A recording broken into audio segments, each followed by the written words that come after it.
He was fired for helping an old alien woman who fell in the crosswalk. One act of compassion cost him everything he had worked for in New Proxima. But what he didn't know was that this elderly Nexilian was no ordinary citizen. She was the matriarch of one of the most powerful families in the sector, and his kindness was about to rewrite his entire future. Evan Reed pushed through the crowded transit corridor, his boots scraping against cracked pavement that hadn't seen maintenance in years. The air in the Earth quarter hung thick with the smell of recycled oxygen and fried protein rations, a stark contrast to the sterile atmosphere systems that kept the alien sectors gleaming. Through the grime-streaked transit shields, he could see the silver spires of the Nexilian districts cutting clean lines against the smoggy sky. Those towers were his work. He'd poured sweat and blood into their foundations. Yet their polished lobbies and residential levels bore signs that read species restricted, access in 3 different languages. His chronometer blinked a relentless countdown, 7 minutes late already. Each passing second tightened the knot in his stomach. Supervisor Krell's voice echoed in his memory from yesterday's shift. That low, guttural threat about final warnings and human reliability metrics. The words hung in the air between them like physical things. Krell enjoyed drawing out the tension, making sure every worker on the line heard the humiliation. At the construction site, humans worked the dangerous jobs: gravity suspension, plasma welding, structural stress tests. The Nexilian overseers watched from climate-controlled booths, their multi-lensed eyes missing nothing. A dropped tool, a misaligned beam, a 5-minute hydration break. Everything went into the permanent record. The towering structures they built would house alien families, corporate offices, luxury venues. Humans only entered as maintenance crews during off hours, and only with armed escorts. Evan's entire existence balanced on the edge of a financial cliff. His apartment in Sector 7 cost 80% of his monthly wages. The oxygen tax took another 15%. The remaining credits barely covered nutrient packs and a weekly comm call to his sister back on Earth. He'd been saving for 3 years just to afford a better filtration unit for his living pod. One mark on his record, one late arrival, one argument with management. That was all it took to get blacklisted. The corporate network shared employment data across all major contractors. A termination meant no second chances. He picked up his pace, weaving through the morning crowds of human laborers all heading the same direction. Their faces showed the same weariness, the same calculation behind the eyes. They measured every step, every glance, every breath. Survival here wasn't about excellence. It was about not making the mistake that would get you noticed. The crosswalk ahead pulsed with intermittent light patterns, directing the flow of foot traffic between sectors. Normally, he'd be halfway to the construction site by now, already sweating under his protective gear. But today something felt different. The crowd seemed denser, the alien pedestrians more numerous than usual. Among the flowing robes and shimmering scales of the Nexilian upper classes, he spotted a disturbance beginning to form, a ripple of motion that broke the morning's grim rhythm. His supervisor's threats echoed in one ear while his own heartbeat thrummed in the other. He had exactly 4 minutes to reach the biometric scanner at the worksite entrance. 4 minutes to avoid becoming another statistic in the quarterly human workforce reduction reports. The crosswalk signals flashed their warning patterns, and Evan made his choice without knowing he was making it. His feet carried him forward into the gathering crowd, toward the commotion that would change everything. A sharp gasp cut through the morning's rhythm, followed by the heavy thud of a body hitting the pavement. The flow of alien commuters parted around the fallen form like water around a stone. Evan's training kicked in before his brain processed what he was seeing. An elderly Nexilian woman lay crumpled on the crosswalk, her traditional garments of woven light fibers shimmering against the dirty pavement.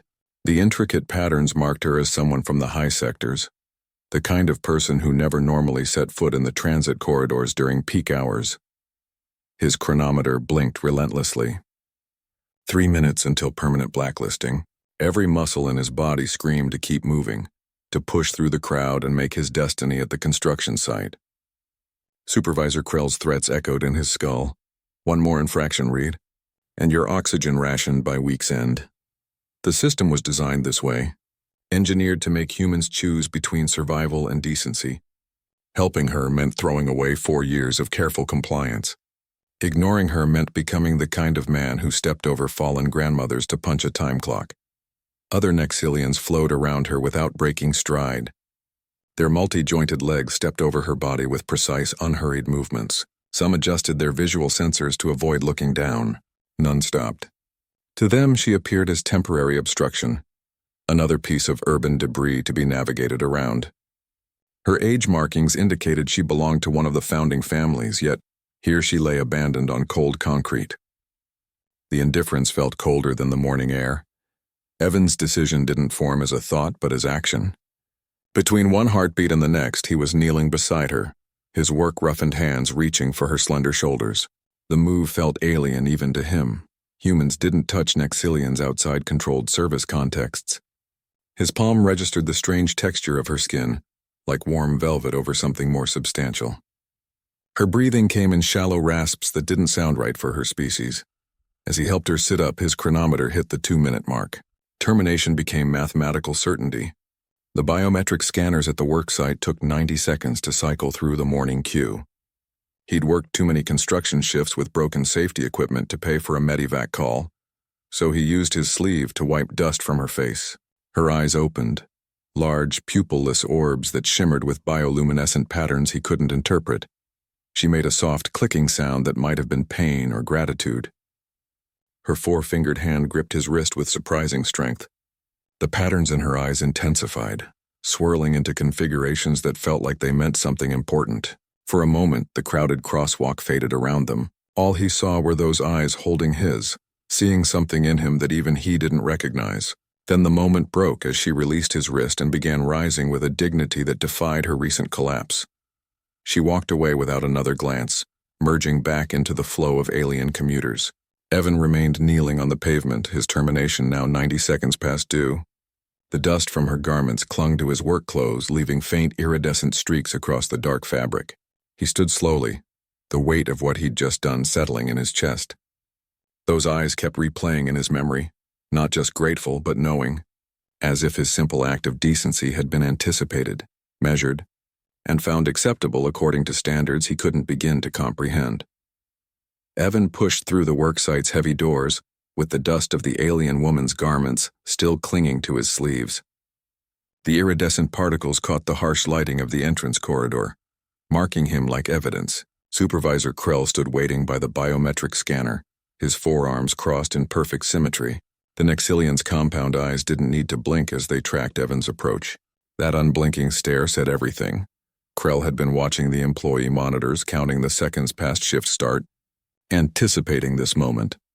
The construction bay roared with activity behind the supervisor.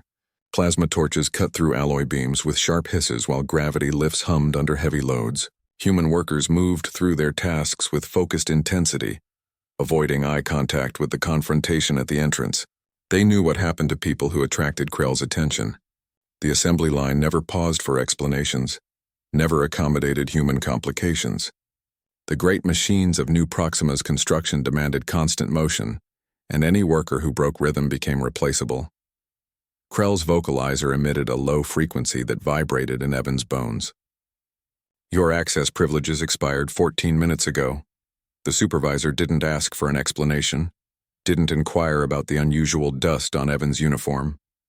His middle right hand gestured toward the scanner, which now glowed crimson instead of its usual blue.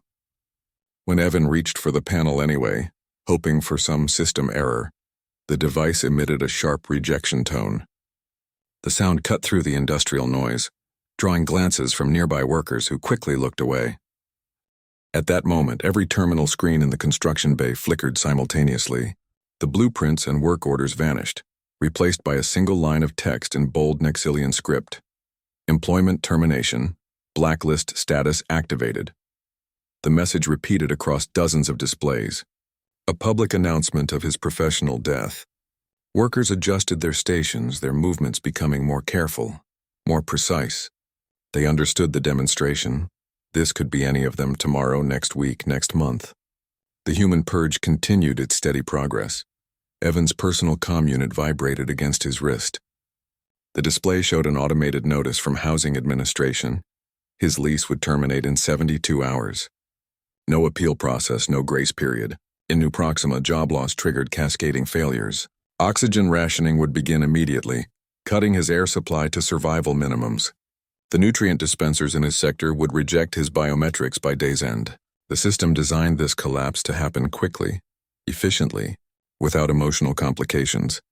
He stood there holding his deactivated work gear, the weight of the tools feeling suddenly foreign in his hands. 4 years of perfect safety records, overtime shifts, and swallowed insults evaporated in that single termination notice. He became another number in the city's human reduction statistics, another worker who failed to meet the ever-shifting standards of alien management. The pride he'd felt helping that fallen woman now curdled into bitter regret. That moment of humanity had cost him everything he'd struggled to build. As he turned to leave, his comm unit vibrated again. The display showed an unknown frequency with a Nexilian identification prefix. The ping came through with priority encryption markers that normally only appeared on corporate executive channels. Evan almost dismissed it as another system notification about his terminated services. His thumb hovered over the ignore command, his attention already turning toward the bleak arithmetic of his survival. How many days of oxygen remained in his apartment tanks? How many nutrient packs he had stored? Which belongings might fetch credits on the black market? The message pinged a second time, more insistent now. The encryption markers glowed with an intensity he'd never seen on civilian hardware. Somewhere in the upper sectors, the elderly woman he'd helped was instructing her household staff to locate the human who had assisted her. Her family's resources were already tracing his comm signal, bypassing standard protocols with authority that defied corporate regulations. Evan Reed, recently terminated construction worker, currently calculating how to avoid starvation, had just become the subject of a search initiated by one of the most powerful families in New Proxima. The transport settled outside Evan's tenement building with a sound like folding silk. Its polished silver surface reflected the crumbling concrete and exposed wiring of the human sector with cruel clarity. Neighbors peered through cracked windows as the vehicle's door dilated upward, rather than sliding sideways. The same elderly Nexilian woman emerged, her movement steadier now, flanked by 2 armored attendants whose integrated weapon systems hummed at low power. Their polished carapace armor caught the weak morning light, each plate moving with fluid precision. Evan stood frozen in his doorway holding a half-packed bag of belongings. His work clothes felt suddenly thin and stained against the transport's gleaming perfection. The woman smiled with a subtle rearrangement of facial patterns that somehow translated as warmth. Her attendants remained at attention, their multi-lensed eyes scanning the perimeter with methodical efficiency. Every instinct told Evan to decline whatever she offered. Interspecies contact laws carried severe penalties for humans, fines that could become permanent death sentences, mandatory re-education programs, sometimes relocation to mining colonies. "I am Lona of House Nex," she said, her voice carrying harmonics that vibrated in the air between them. The Emerald Heights Consortium recognizes debt where others see only regulation. Her words landed with the weight of actual currency. The Nex family controlled shipping lanes, manufacturing sectors, even portions of the atmospheric processors that kept New Proxima breathing. Their influence reached into governance councils and corporate boards alike.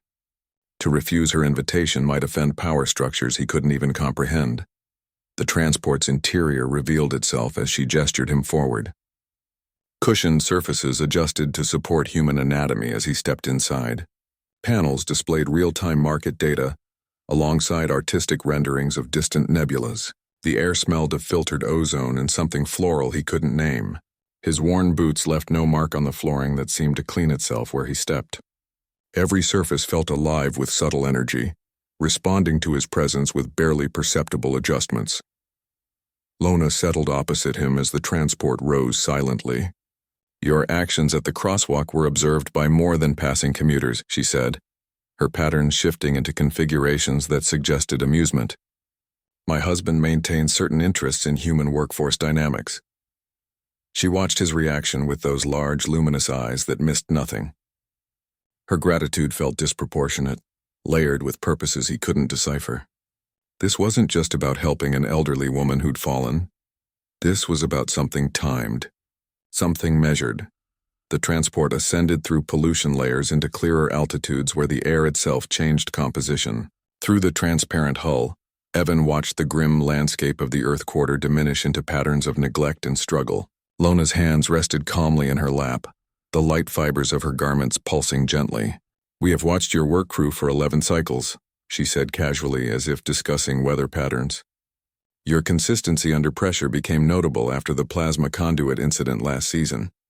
Evan remembered that day. A ruptured line had sprayed superheated gas across the worksite. He'd dragged 3 injured workers to safety, while the Nexilian supervisors remained sealed in their observation pods. The company had docked his pay for damaged equipment. Now he understood that someone had been watching, recording, assessing. His termination at the construction site hadn't been an accident of bad timing. It had been the necessary removal from one system to prepare for entry into another. Lona's appearance at his tenement, her transport waiting exactly as his lease expired. These weren't rescues. They were transitions. The transport banked smoothly toward the floating districts where the air grew thin and clean. Lona's patterns settled into something resembling satisfaction. "My husband believes human workers possess undervalued potential," she said. "Your actions today confirmed certain theories he's been developing." She didn't look at the armored attendants whose presence guaranteed this conversation would remain undiscovered by corporate monitoring. The invitation wasn't really an invitation at all. It was the next phase of something already in motion, and Evan had unknowingly been part of it since long before he knelt on that crosswalk. The transport pierced the pollution layer and entered air so clear it felt like breaking through ice. Emerald Heights hung suspended above the city's grime, a series of interconnected platforms floating on anti-gravitational fields that hummed at frequencies just below human hearing. The estate spread across multiple levels, with gardens that defied seasonal logic blooming beside quantum computation arrays, whose cooling systems hissed faintly. Vines heavy with bioluminescent fruit curled around server racks, their roots buried in soil that glowed with embedded data pathways. Evan passed through 7 security scans on the way to the main residence. Each barrier emitted a different frequency that vibrated through his bones and teeth. The scanners didn't just check for weapons. They mapped his biosignatures, analyzed his stress responses, measured his pupil dilation. Every scan felt like another layer of assessment, another test he hadn't studied for. His Earth Quarter clothing, still dusted with crosswalk grit, seemed to offend the very air in this place. The attendants who'd accompanied Lona now moved ahead with silent precision, their armored forms blending into the estate's design as if they were part of the security system itself. Servants moved through the space with efficiency that bordered on unnatural. Their steps made no sound on the polished floors. Their hands never fumbled with the trays of refreshments or data slates they carried. Their eyes held the same multi-lensed quality as the security staff, suggesting either augmented vision or something less biological. They acknowledged Evan with slight nods that felt programmed rather than personal. The whole estate operated with the smooth coordination of the advanced machine, every person and object serving a precise function. Lona's husband watched from a raised platform that overlooked the main courtyard. Melon Neck stood with the stillness of someone accustomed to being observed. His traditional garments bore more intricate light patterns than his wife's, their shifting colors indicating status changes in real time. His assessment felt physical, a weight that pressed on Evan's shoulders as he approached.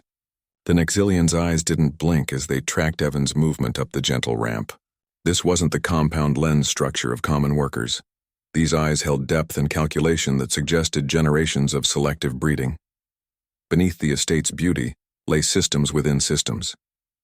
The decorative ponds contained liquid data storage that swirled with information currents. The floating walkways could retract or rearrange at neural command. Defensive emitters disguised as art installations hummed with contained energy. The whole floating complex represented a perfect marriage of aesthetic tradition and ruthless technological advancement. This was power that didn't need to announce itself. It simply existed as environment, as fact. Evan understood now that the crosswalk incident had been opportunity, not accident. Lona's fall, his response, the termination, the invitation, all moved according to designs he couldn't see. They were testing human responses under pressure, measuring character against their own unknown standards. His willingness to help a fallen stranger had been the final examination in a test he never knew he was taking. The gratitude was real enough, but it served larger purposes. Melon next descended from his platform without seeming to use the steps. His approach carried the subtle atmospheric change of someone who altered reality around himself. He stopped within arm's reach, his scent like ozone and aged electronics. The patterns on his garments shifted into configurations that felt intentionally simplified for human comprehension. When he spoke, his voice carried harmonics that vibrated in the chest. "We have need of your particular disadvantages," he said. The 7 words hung in the air between them, rewriting Evan's future with brutal economy. The statement contained no compliment, no false encouragement. It acknowledged Evan's humanity as both limitation and asset, recognizing that what made him weak in the lower city might serve different purposes up here. The audition was over.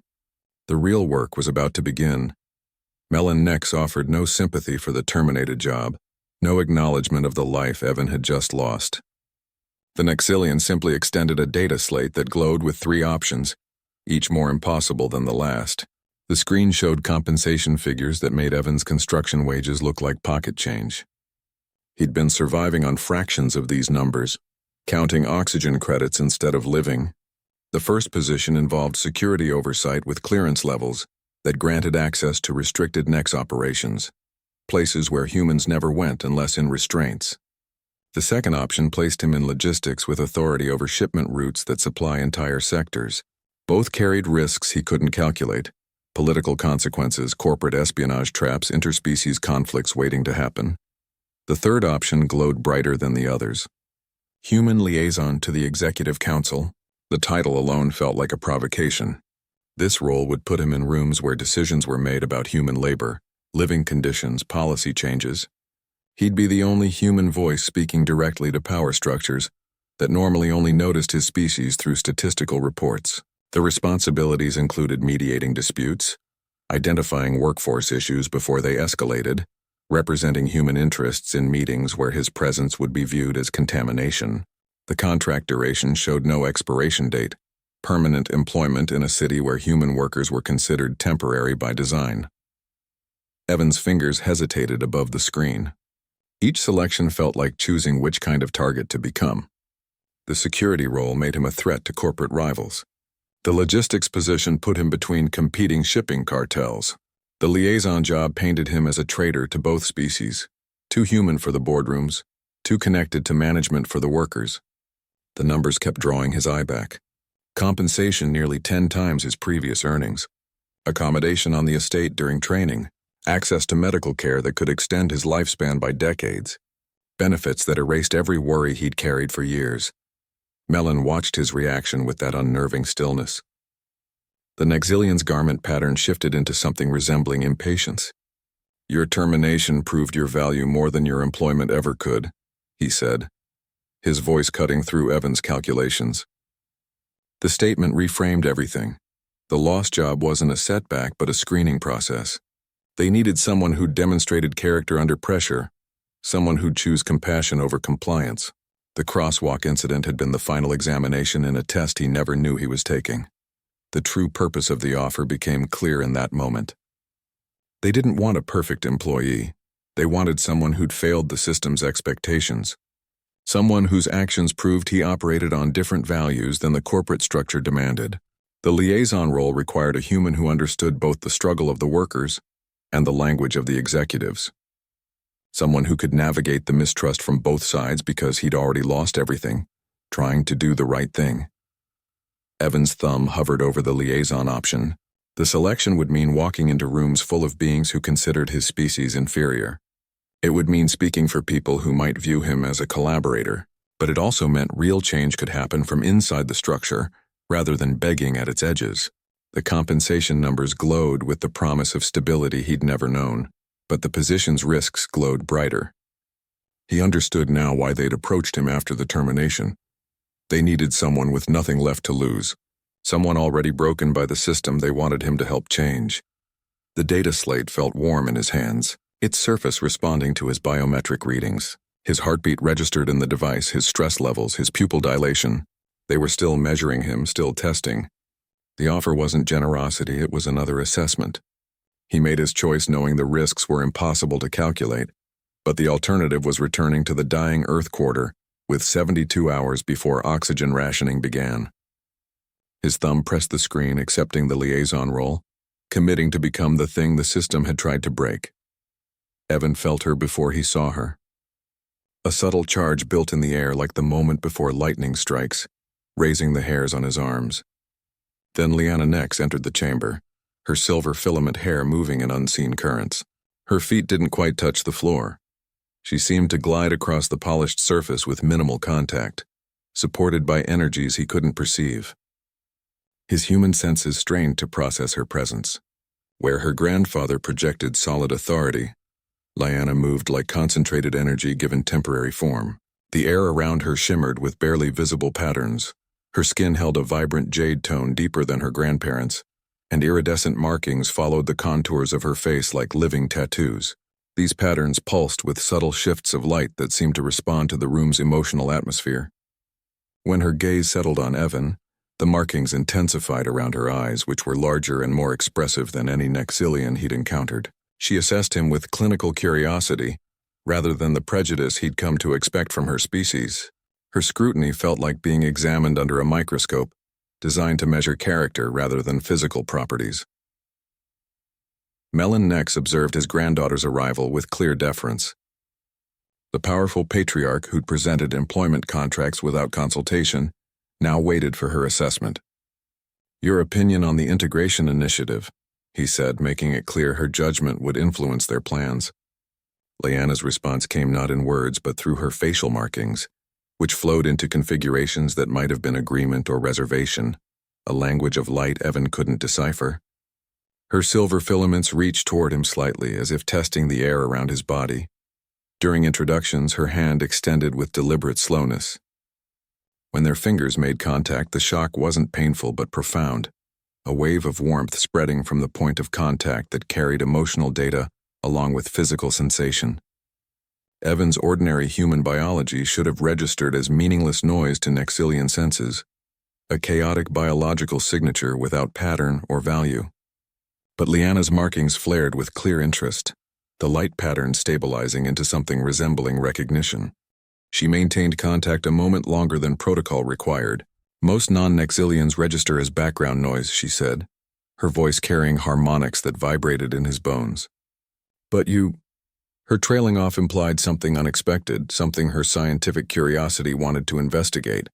Her grandfather watched this exchange with renewed interest, his own markings shifting into configurations that suggested recalculations. Evan understood the danger immediately. This wasn't just professional compatibility. This was biological attraction that violated every corporate regulation about interspecies contact. The Nexus family's interest in human integration suddenly felt personal, rather than political. Liana's fingertips remained against his palm, conducting sensations that felt like communication beyond language.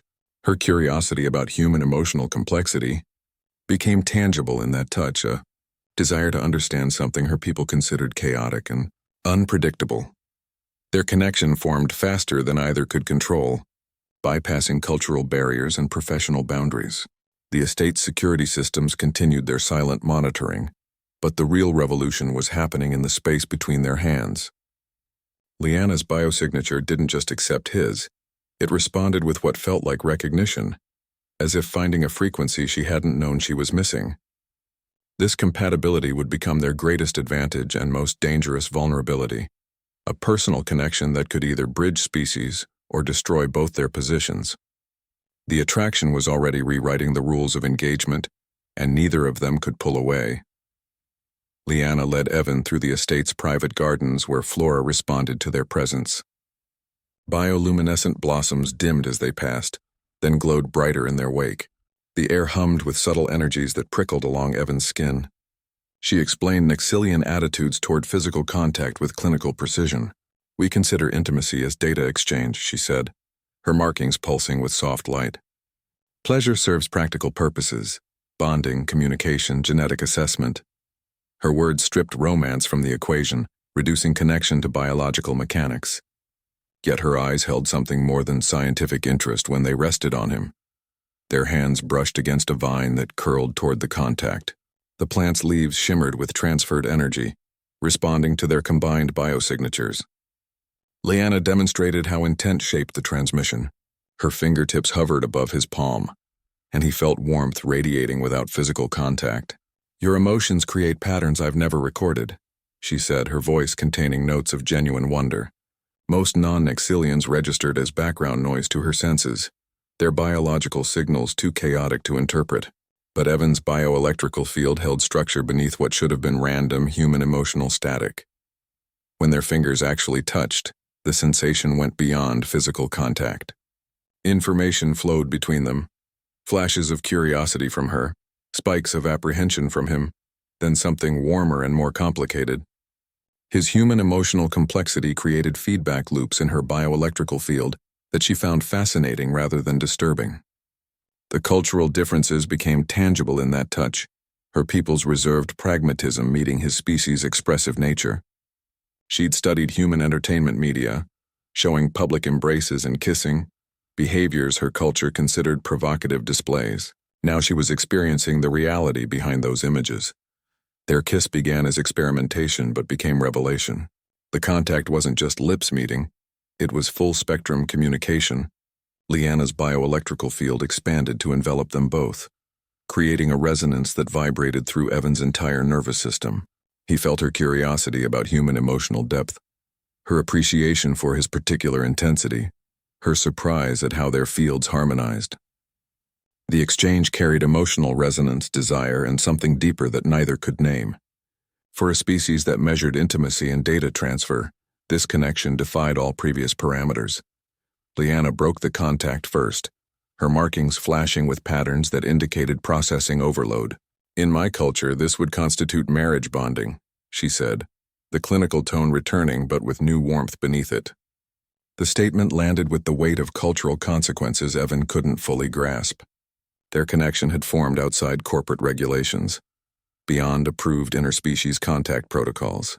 What began as scientific curiosity had become personal investment. Evan recognized the danger immediately. "Will this cause problems with your grandfather?" he asked, thinking of the powerful patriarch who valued controlled outcomes. Liana's response came with a clarity that changed everything. "This is already more than physical," she said, her hand returning to his arm. The touch now carried reassurance along with affection. Their bond had become their secret advantage, a connection that corporate spies wouldn't anticipate, a communication channel that bypassed all monitoring systems. The very regulations that should have kept them apart now gave them an edge no one could predict. Evan's first liaison assignment led him to a construction site in the northern sector where human crews complained of unexplained equipment malfunctions. A plasma cutter had overheated without triggering safety shutoffs, spraying superheated gas across 3 workstations. Gravity lifts failed mid-transport, dropping heavy alloy beams dangerously close to workers. Environmental seals on human-occupied sections developed sudden leaks while alien sectors remained fully pressurized. The site manager, a gruff Nexilian with decades of construction experience, reluctantly handed over incident reports that showed clear patterns. Every malfunction occurred exclusively in areas where human crews worked, during shifts with highest human concentration, using equipment calibrated for human operators. The reports revealed sabotage too precise for random equipment failure. Safety override codes had been manually disabled minutes before incidents. Maintenance logs showed tampering with calibration settings. The pattern suggested insider knowledge of both human work schedules and Nexilian safety protocols. Workers whispered about Drex's corporation representatives visiting sites before major accidents, offering better pay and conditions to experienced human laborers. They described corporate recruiters appearing in civilian sectors, making promises that sounded like rescue from the dangerous working conditions. The timing felt intentional, approaching workers just as equipment failures made their current jobs feel untenable. The sabotage escalated from operational nuisance to lethal threat within weeks. A structural collapse in Sector 12 buried 4 human workers under composite beams that should have withstood triple the stress. The investigation found evidence of corrosive agents applied to key support joints. The chemical signature matched materials used by Drex's subsidiary operations. Emergency response teams described intentional equipment tampering before the collapse, with safety systems disengaged by someone with high-level access codes. Survivors reported seeing Drex's recruiters accessing restricted areas hours before the disaster, their security clearances somehow overriding normal protocols. Evan's new position made him a target from multiple directions. Human workers distrusted his Nexilian connections, viewing him as corporate management rather than their representative. Alien supervisors resented his access to executive levels, seeing his appointment as unnatural favoritism. Both sides watched his investigation with suspicion, each believing he served the other's interests. The Drexus recruitment strategy became more aggressive after his appointment, with offers specifically targeting workers who had interacted with him during site visits. They were isolating him professionally while making his continued employment dangerous. This wasn't random prejudice or typical corporate competition. The coordinated attacks followed strategic patterns designed to eliminate human workers permanently from New Proxima's construction industry. Equipment failures created the perception of human incompetence. Lethal accidents justified removing humans from high-risk operations. Drexus recruitment offers then swept up experienced workers, draining talent from legitimate operations while placing those workers in even more dangerous conditions under corporate control. The endgame became clear: make human labor appear inherently unreliable, then replace it with automated systems or cheaper alien labor contracts.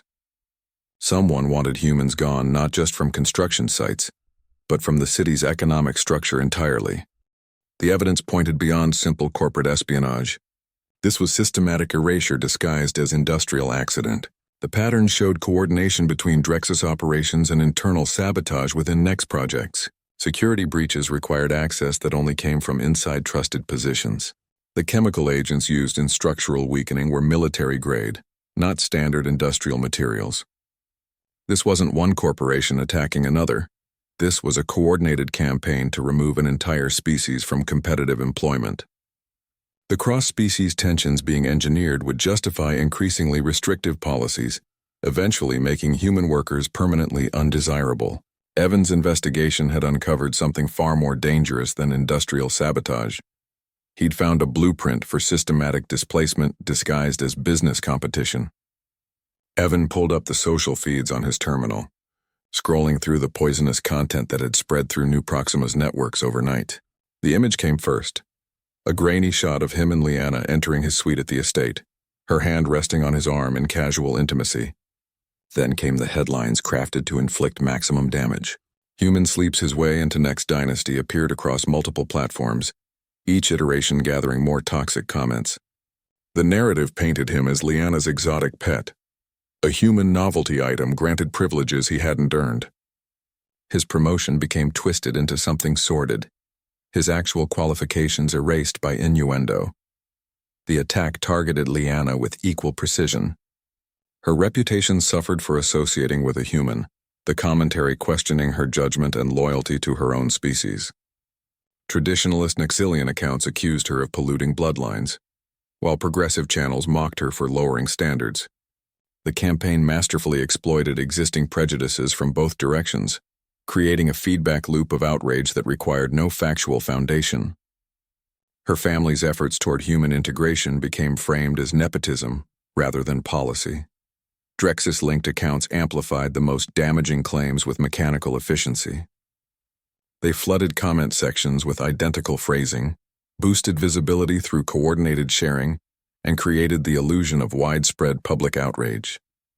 The campaign's speed and reach felt too coordinated to be organic. This was professional reputation demolition executed with military precision. Workers who had cooperated with Evan's investigation now faced social isolation and whispered accusations of collaboration. The friendly site manager who'd shared incident reports found himself suddenly transferred to hazardous waste processing. The smear campaign extended beyond digital spaces into physical intimidation. Workers who supported Evan found their lockers vandalized, their meal cards mysteriously deactivated, their families receiving threatening messages. The environment of fear discouraged others from working with him, effectively isolating him from the very people he was supposed to represent. Construction sites that had been moving toward cooperation now simmered with renewed tension, with human and Nexilian crews eyeing each other with suspicion across work zones. Evan watched the unrest spread through multiple construction sites where Drexus's efforts to incite conflict gained traction. The misinformation created a volatile environment that threatened to escalate into violence. further destabilizing operations and jeopardizing worker safety. He recognized the strategy now. This wasn't just about damaging his reputation or Liana's standing. This was about creating enough chaos to prevent proper investigation of the sabotage, to make the construction sites unmanageable, to justify removing humans from critical projects entirely. Their personal connection had become political ammunition. In a war they hadn't known they were fighting, the intimacy they'd discovered in the gardens, the genuine connection that defied cultural boundaries, all of it weaponized against them. Evan understood with cold clarity that Drexus had been waiting for this exact vulnerability. The image of them together hadn't been captured by accident. It had been staged, planned, positioned for maximum impact. Their relationship provided the perfect tool to undermine the next consortium's integration efforts while discrediting his investigation into the sabotage. The campaign's ultimate goal became transparent, to create such distrust that Evan couldn't effectively investigate, to make his position untenable, to force his removal before he uncovered the full extent of Drexus's operations. By isolating him professionally and personally, they protected their sabotage campaign while making human workers appear too disruptive to employ. The romance that had felt like their secret advantage had been transformed into their most visible weakness, and Drexus aimed to exploit it until the entire human integration initiative collapsed under the weight of manufactured scandal. The transit hub groaned like a dying animal as Evan and Liana walked the inspection route. The massive structure represented everything New Proxima claimed to value. Mixed species teams working together, human ingenuity combined with Nexilian technology, progress rising from cooperation rather than conflict. Their routine visit felt almost ceremonial until the first support beam screamed its protest. The sound wasn't mechanical failure. It was structural agony. Metal tearing against forces it was designed to withstand. The collapse began not at weak points but at load-bearing junctions that should have held under triple the stress. The failure followed no engineering logic Evan understood. Girders twisted in ways that defied material science, composite alloys cracking along clean lines that suggested precise application of force rather than random stress. Emergency response teams arrived before the dust settled, their scanners immediately detecting chemical residues that shouldn't exist on a construction site. The corrosive agent ate through solid metal at the molecular level, leaving crystalline patterns that matched proprietary formulas from Drex's subsidiary operations. This wasn't equipment malfunction. This was calculated demolition using military-grade materials. Survivors pulled from the wreckage described intentional tampering before the collapse. Safety systems had been manually disabled minutes before the failure. Gravitational stabilizers showed calibration changes that would maximize structural stress. Workers reported seeing Drexus personnel in restricted areas hours before the disaster, their security clearances somehow overriding normal protocols. The corporation's recruitment teams had been unusually active at the site, offering emergency employment to experienced workers just before the collapse. The timing felt too perfect to be coincidence. The disaster's design became horrifyingly clear. Mixed species teams had been working side by side when the structure failed, ensuring casualties across both populations. The resulting tensions immediately exploded into violence across the city. Emergency channels showed clashes breaking out in multiple sectors, Nexilian patrols facing off against human laborers, containment fields going up around the Earth quarter, transport systems shutting down as rumors spread. The carefully engineered cooperation between species shattered in the time it took the structure to collapse. This was no industrial accident or corporate sabotage for competitive advantage. The transit hub disaster served as declaration of war against the very idea of integration. Drexus hadn't just wanted to eliminate human workers. They wanted to prove that cooperation between species inevitably led to catastrophe. The chemical evidence, witness accounts, and tactical precision all pointed toward an endgame far more ambitious than market dominance. They aimed to roll back years of progress, to reinforce the barriers between species, to make the city accept permanent segregation as necessary for safety. Tarvak's strategy finally revealed its full scope. The equipment failures, the recruitment offers, the whisper campaign, all served this single moment of calculated destruction. By making the disaster strike mixed teams, they guaranteed the resulting chaos would fracture along species lines. The corporation positioned itself as the solution to the chaos it had created, offering security-focused labor contracts that promised to keep species separated for everyone's protection. Their endgame wasn't just profit, it was the systematic unraveling of integration itself, using fear and violence to rebuild the walls between peoples. The scale of the tragedy became apparent as rescue efforts continued. The initial death count included both humans and Nexilians, the mixed teams suffering together in the rubble. This equal devastation made the resulting conflicts even more bitter, each side blaming the other for losses that were actually caused by corporate manipulation. Emergency vehicles navigated streets filled with confrontations, their sirens drowned out by the sounds of breaking glass and shouted accusations. The disaster had achieved exactly what its architects intended, a city tearing itself apart along species lines, with Drexus waiting to offer itself as the only solution. Chaos swirled around the transit hub collapse as emergency teams pulled survivors from the wreckage. Evan coordinated rescue efforts with Lyanna at his side, their communication flowing through glances and half-spoken words. In the confusion, a Drexus operative raised a concealed energy weapon from behind a shattered support column. The assassin's movements blended perfectly with the rescue operations, his corporate security uniform mimicking emergency responder gear. The weapon's emitter glowed with contained energy, targeted directly at Evan's chest. Evan's human reflexes recognized the threat a fraction too late. His muscles tensed for impact, his brain registering the lethal intent but unable to command his body to move quickly enough. The energy blast left the barrel in a silent pulse that distorted the air around it. In that suspended moment, Lyanna's bioelectrical field expanded with explosive force. Her skin markings flared with protective intensity that had never been documented in Nexilian research, their patterns shifting into defensive configurations that pulsed with brilliant light. The energy blast struck her expanded field and deflected upward, carving through dangling wreckage instead of Evan's torso. The deflection revealed the attacker's corporate affiliation through the specific energy signature, a Drexus proprietary weapon design that left telltale ionization patterns in the air. Lyanna's defensive display exceeded all known Nexilian capabilities, transforming what was supposed to be a simple assassination into a revelation of her unique abilities. Her markings continued to pulse with residual energy, the light pattern slowly returning to normal as the immediate danger passed. The attack confirmed Evan's central role in the conspiracy beyond any doubt. Drexus wasn't just trying to discredit him, they wanted him eliminated entirely.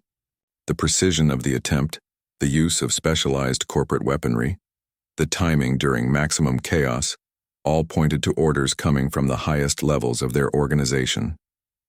Evan's investigation had moved from inconvenience to existential threat in their calculations. Their bond became their greatest survival tool in that moment. Lyanna had sensed the attack through their connection before visual confirmation, her bioelectrical field responding to the threat through their intimate link.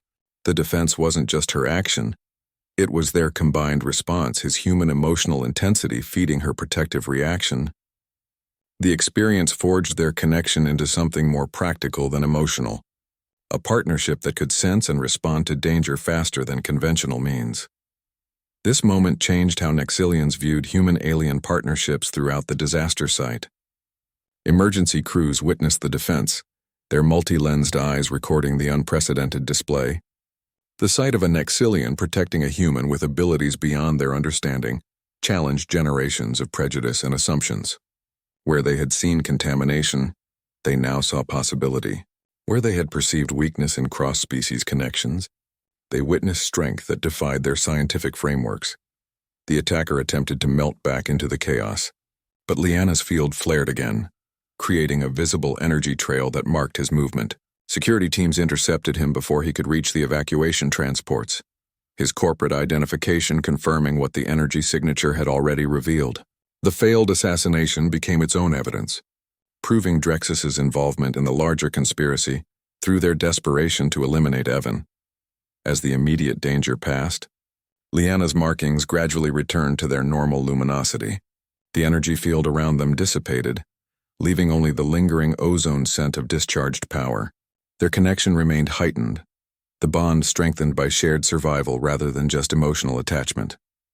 Emergency crews continued their work with renewed purpose, but now with occasional glances, toward the human and Nexilian whose partnership had just demonstrated capabilities no one understood. The incident became a turning point in how both species viewed their potential together. Where prejudice had seen only biological incompatibility, they now witnessed synergistic potential. Where regulations had forbidden close contact, they now saw tactical advantage. The very connection that corporate propaganda had painted as contamination became recognized as evolution.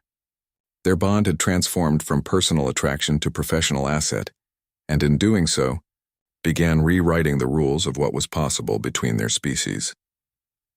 Mean Melon Nex authorized the operation from his command platform, his four hands moving across holographic displays with precise motions. The decision carried weight. Entrapping a corporation of Drexus's size risked economic repercussions across multiple sectors. They created a decoy data storage facility in the industrial district, then carefully leaked its location through channels they knew Drexus monitored. The false evidence package contained fabricated reports about the transit hub investigation, designed to appear compelling enough to trigger desperate action. Every detail was calibrated to appeal to corporate arrogance, to make the bait impossible to resist. The plan required Evan to serve as visible bait at the decoy location. He moved through the industrial sector with deliberate visibility, his movements tracked by hidden surveillance teams. The risk felt tangible. If Drexus suspected a trap, their response would be overwhelmingly violent. Evan's human physiology made him vulnerable to weapons that wouldn't affect armored Nexilian security. His presence signaled that the supposed evidence recovery operation was underway. That time was running out for anyone who wanted to destroy the materials. Drexus took the bait with exactly the arrogance Mean Melon had predicted. Their security teams descended on the industrial sector with coordinated efficiency, their movements tracked by concealed drones. The corporation's arrogance became their weakness. They assumed their technological superiority made them invulnerable to counter-surveillance. Their teams moved with professional precision but without caution, confident that their corporate authority protected them from consequences. Surveillance drones captured every moment of the operation from multiple angles. The footage showed Drexus teams breaching the decoy facility with specialized equipment that left no forensic traces. They located the fabricated evidence storage units and began planting demolition charges with practiced efficiency. Each action was recorded in high resolution, with audio capturing their communications about corporate directives and destruction timelines. The operation was designed to provide undeniable proof of corporate misconduct. The trap sprang at Drexus's private spaceport facility where Tarvac kept his personal spacecraft. As his teams attacked the decoy location, Mean Melon's security forces moved on the actual evidence storage site. The spaceport's defensive systems were already compromised by Nex agents who'd infiltrated the staff weeks earlier. The coordinated strikes happened. Simultaneously, the decoy facility provided the justification while the spaceport raid captured the real evidence. Drexus. Security responded with excessive violence that worked against them. When Nex forces moved to intercept Tarvac at his spacecraft, corporate guards used restricted energy weapons that left permanent ionization traces. Their aggression was captured by news drones that Mean Melon had authorized to broadcast live. The corporation's brutal response to lawful interception provided visual proof of their disregard for regulations and safety. Every action was broadcast across New Proxima's public channels. Citizens watched corporate security teams firing on lawful enforcement personnel. They saw Tarvac attempting to flee with actual evidence containers loaded onto his personal spacecraft. The footage showed the precise moment when Nex forces breached the spacecraft's security and confronted the executive. The public witnessed corporate criminality unfolding in real time, without editing or interpretation. The resolution became inevitable once the broadcasts began. Tarvac's attempt to flee with evidence proved his guilt beyond any corporate denial. The sight of a powerful executive abandoning his headquarters while his security teams engaged in illegal violence undermined Drexus's remaining public support.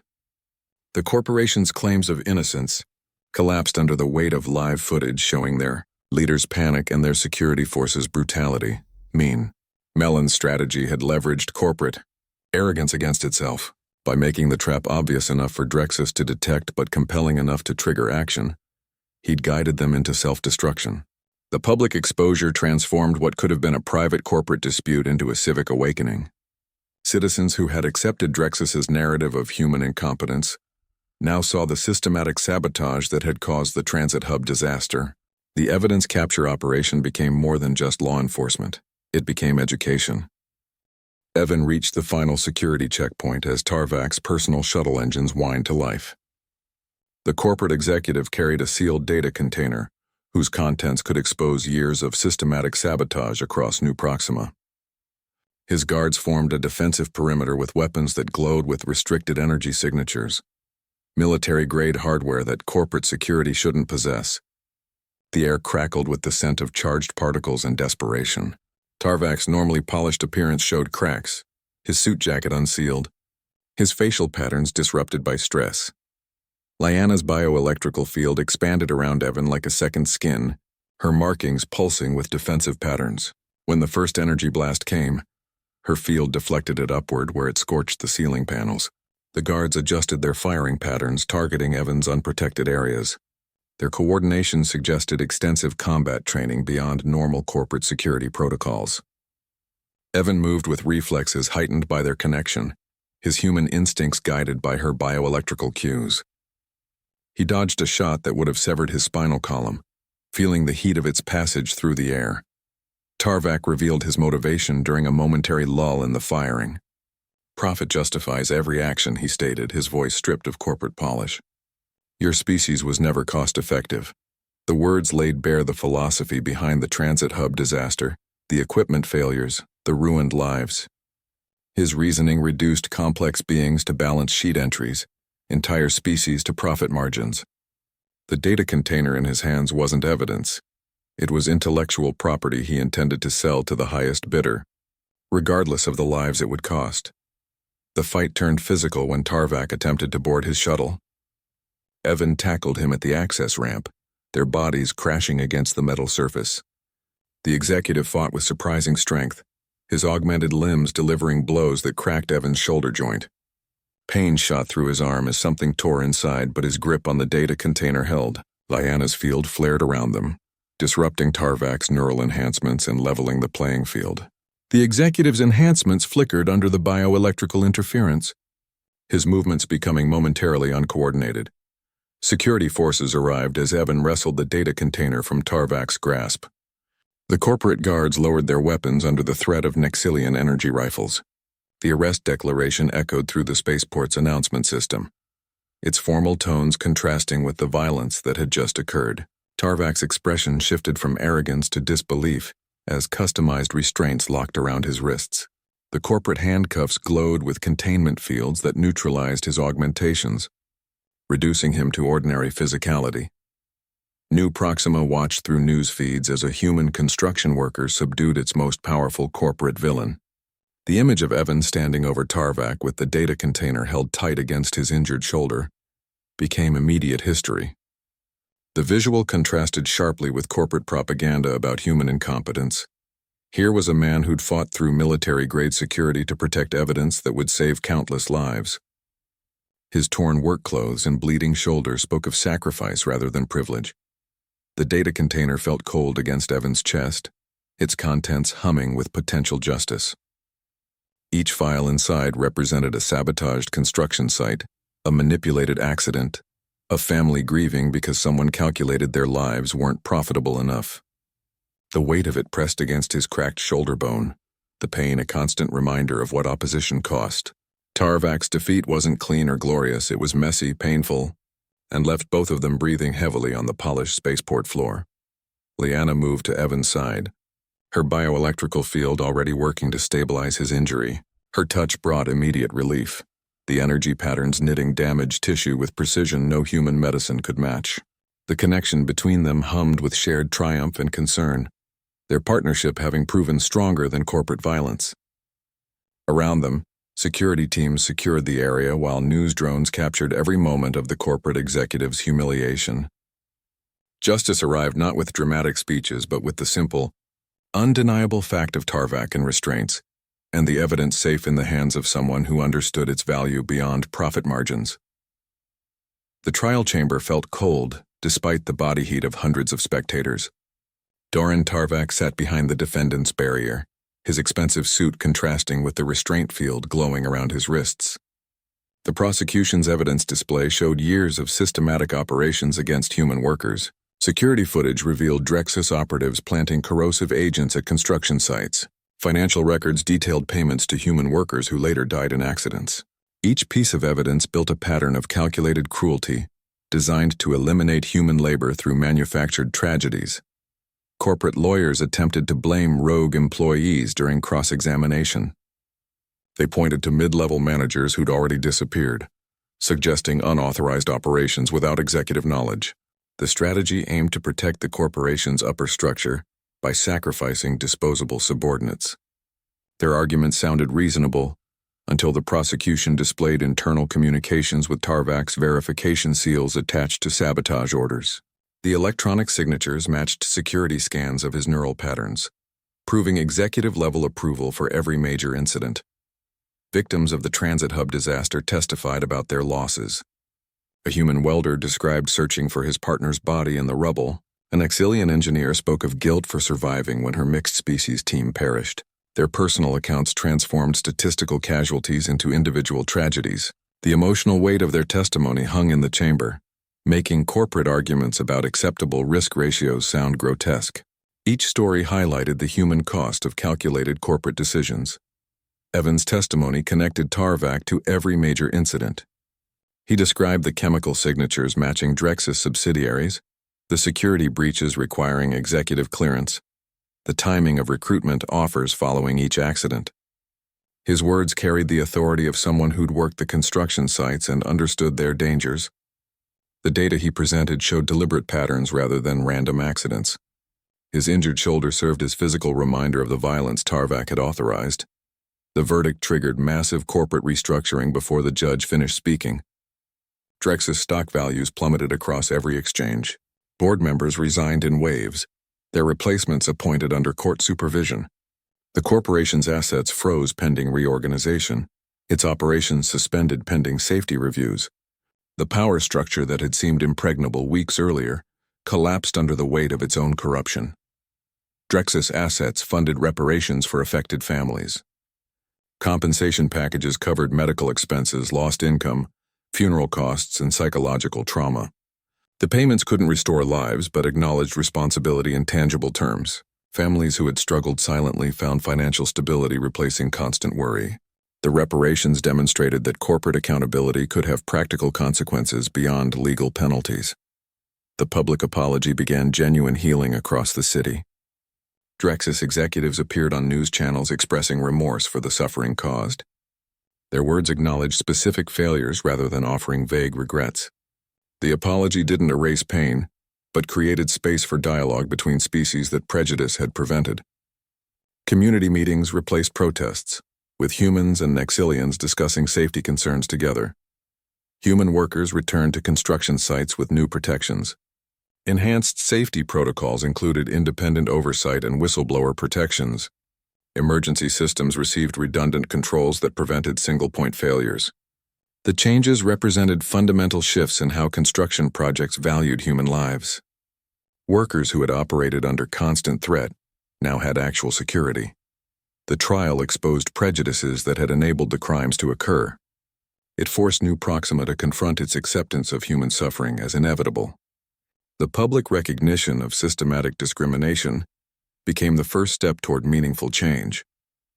The city's healing began not with forgetting the tragedy, but with fully understanding its causes. Evan watched the proceedings with Liana's hand resting on his repaired shoulder. Their partnership had proven that cooperation could defeat corruption. The trial's success demonstrated that justice required perseverance more than perfection. As the verdict was read, he felt the weight of his injured shoulder lessen, not from medical treatment, but from knowing the struggle had meaning. The wedding preparations began with quiet arguments about traditions that had never been designed to coexist. Evan insisted on the ancient human practice of standing before witnesses to speak promises aloud.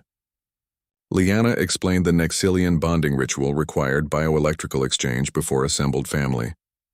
Their compromise created a ceremony that started with human vows and ended with Nexilian connection, each tradition given equal weight in the program.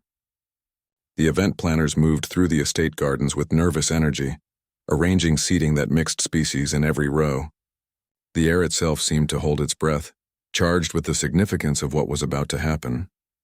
Purists gathered outside the estate's security perimeter, their protests forming a low-frequency hum that vibrated through the grounds. Traditionalist Nexilians held signs with light patterns that translated to protect bloodline purity. Human separatists shouted about species betrayal through amplified speakers. Security fields contained the demonstrations without engaging them, allowing the discontent to exist but not interrupt. The tension felt physical, a pressure against the celebration happening inside. Some wedding guests arrived with guarded expressions, their attendance more political than personal. The ceremony began with Evan standing alone before the gathering, his formal suit feeling unfamiliar against his shoulders. He spoke human vows with deliberate clarity, his voice carrying across the gardens without amplification. The words promised fidelity, partnership, and shared destiny, concepts that transcended species differences. When he finished, Leanna approached with her silver filament hair moving in unseen currents. Her response came in Nexilian first, then translated syllables for human guests. Their hands met as she spoke, fingers intertwining in the space between their cultures. The bioelectrical exchange began as their palms pressed together. Leanna's markings flared with soft light that spread across their joined hands. Evan's human biology should have registered the energy transfer as overwhelming stimulus, but their unique compatibility allowed the connection to flow both directions. The gathered guests witnessed something never documented before, a human participating fully in a Nexilian bonding ritual. The energy patterns stabilized into harmonious frequencies that even non-Nexilians could feel as warmth and resonance. Their bond became visible in that moment, a tangible thing that hung in the air between them. Lona Nex approached with ancient family symbols glowing in her hands. She placed a traditional headpiece on Leanna that had been worn by generations of brides, its light fibers pulsing with hereditary patterns. For Evan, she offered a wristband forged from metals found only in Nexilian homeworld soil. The gifts represented acceptance not just of their union but of their mixed future. Her blessing carried the weight of family authority that even protesters outside would recognize.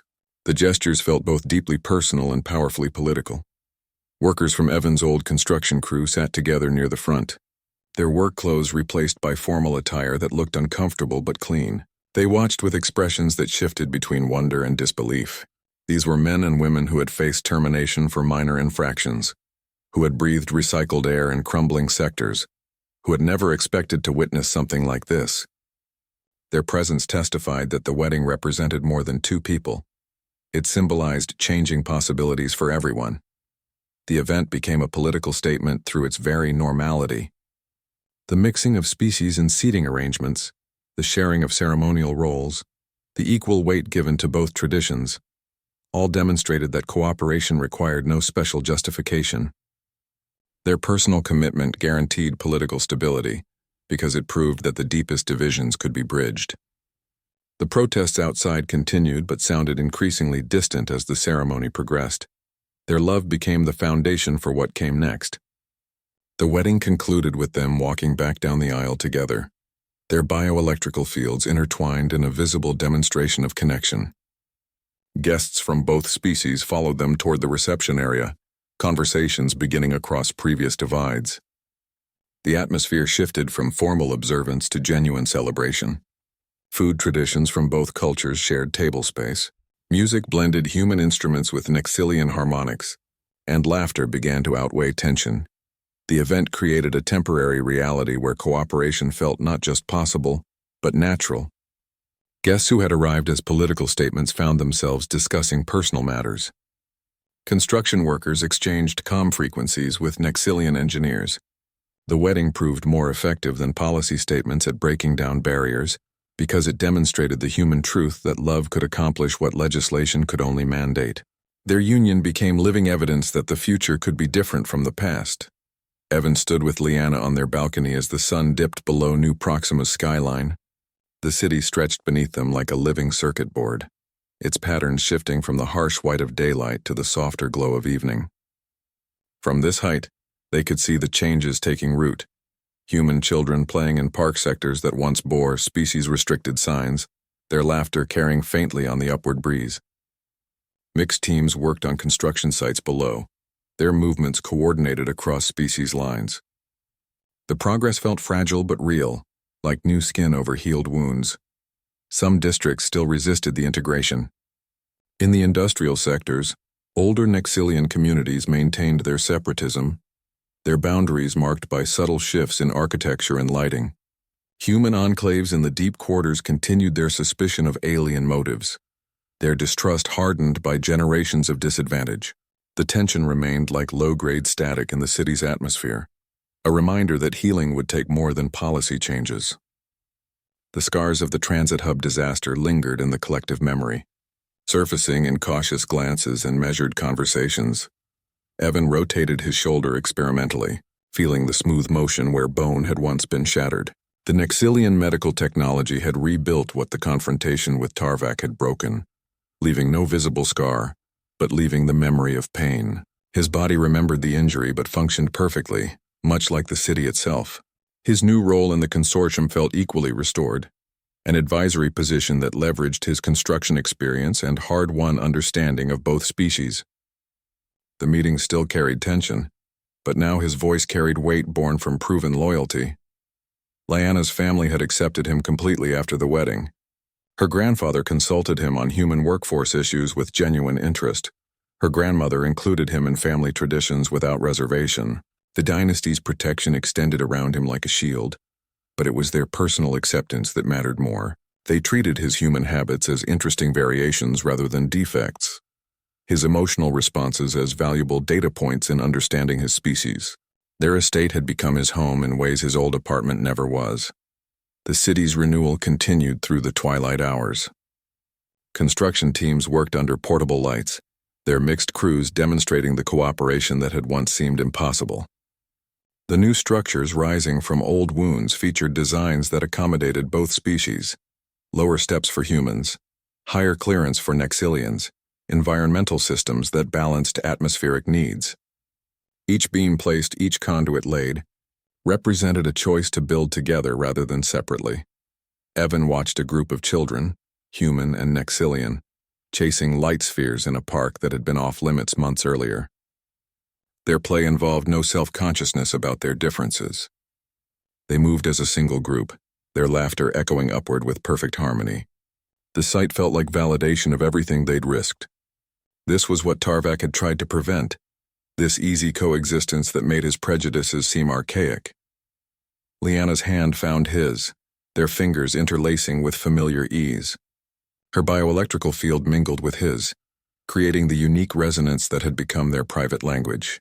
They stood together watching their city transform below them, knowing the work remained unfinished but believing in its direction. The sunset painted the sky in colors that both their species could appreciate, its beauty transcending biological differences. One act of compassion at a crowded crosswalk had set all this in motion. That moment of choosing humanity over survival had rewritten not just Evan's life but the city's future. The elderly woman he'd helped had been the catalyst, but the real change came from countless individual choices that followed. Their story proved that personal courage could trigger systemic change, that a single moment of connection could overcome generations of separation. Fate had brought them together when the city needed them most, their unlikely partnership becoming the bridge between worlds. The timing felt precise in retrospect, his moment of unemployment meeting her family's search for solutions, his investigation uncovering the conspiracy just as it reached its dangerous peak. Their connection had provided the strength to withstand the violence aimed at keeping their species apart. Now they watched the results of that struggle unfold across the cityscape. Their hands joined as the last light faded from the sky. Evan Reed's journey from terminated laborer to bridge between species proves character outweighs origin. His simple choice to help a fallen stranger rewrote his destiny against impossible odds. That moment of compassion ignited an alliance that transformed New Proxima's future. Their story continues across the stars as human and Nexilian vessels now travel shared routes once closed to cooperation. What began at a crosswalk now shapes sector-wide policies. Subscribe for the next chapter in this unfolding alliance where familiar faces navigate new challenges. The universe sometimes answers basic kindness with extraordinary purpose when someone chooses decency over survival.